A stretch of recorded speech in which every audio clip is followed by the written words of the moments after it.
تاني لا مش هتتعلم حاجه في الجامعه. كان رأي جينو لما سألته عن التشتت في الجامعة. بما اننا في الجامعة، انت شايف الجامعة مكان للتشتت؟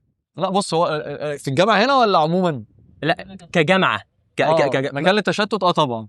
طبعا، يعني انا اقول لك حاجه، انا مثلا دلوقتي داخل الجامعه، هل انا محدد ان انا داخل افطر مع زميلي ولا زميلتي مثلا داخل افطر بنوته وبنوته، يعني مش ولد وبنت، بس ما حدش يمسك على الكلمه دي.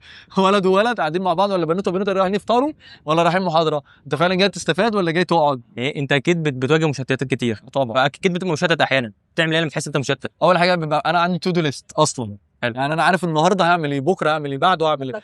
انا ممكن اقول لك جدولي لحد يوم 7/1 الجاي هيبقى عامل ازاي. حلو جدا. حافظ. بص انا على الجدول الحمد لله عارف لحد 7/1 اعمل ايه. ليه بقى؟ لان انا على الاقل صاحي من النوم عارف انا هعمل ايه. حلو قوي. ايه بقى اللي يخليك تبعد عن المشتتات؟ ان انت عندك جدول، عندك حاجه تمشي عليه. انما لو مشيت هليلي انا ترويش وماشي ماشي بنور الله لا بنت. طب يا ابني اهدى بقى. قلبي. انا الحمد لله. اسمك ايه صح؟ نسيت. محمد. محمد والله عندي زهايمر. ولا يهمك. محمد.